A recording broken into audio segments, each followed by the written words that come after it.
ජෙසු පිහිටයි ආදර දරුවෙනි සහෝදර සහෝදරියනි කිතුණුවන අප ලොකු මංගල්‍යයක් සමරන්න බලාගෙන ඉන්නේ 2025 ජුබිලි වර්ෂයේදී නත්තල් උත්සවයේ ජේසුස් වහන්සේගේ උපතේ මංගල්‍ය සමරන්නට අපි සූදානම් වෙනවා.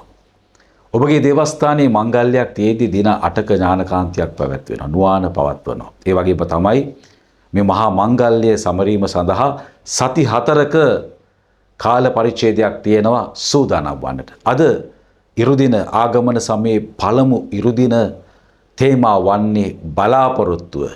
ජේසුස් වහන්සේ ප්‍රකාශ කරනවා එබැවින් ඔබත් සූදානම්ව සිටින්න. කුමක් නිසාද ඔබ බලාපොරොත්තු නොවන පැයකදී මනුෂ්‍ය පුත්‍රයාණන් වඩිනසේක. අප ජීවත් වෙන්නට අවශ්‍යයි බලාපොරොත්තුව. බලාපොරොත්තු තමයි ඔබව ජීවත් කරවන්නේ. ඒක නිසා බලාපොරොත්තුව නැති කරගන්න එපා. අපි දවසින් දවස අපේ මරණයට අපි ලං වෙනවා. ඇත්ත බලාපොරොත්තු නැති කරගන්න එපා.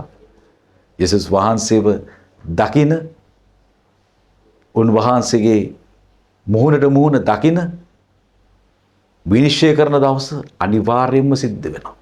ඒ විශ්වාසයෙන් බලාපොරොත්තුවෙන් ජීවත් වෙන්න. බලාපොරොත්තු නැති කරගත්තොත් ඔබ මානසිකව වැටෙනවා. ලෙඩ වෙනවා, මානසිකව වැටෙනවා. මොන ප්‍රශ්න කරදර තිබ්බත් බලාපොරොත්තු නැති කරගන්න එපා. බලාපොරොත්තුව දල්වාගෙන ජීවිතේ ඉස්සරහට ගමන් කරන්න. ධෛර්ය සුද්ධාත්මා දීලා යාඥා කරන්න. ජෙස්පීටයි.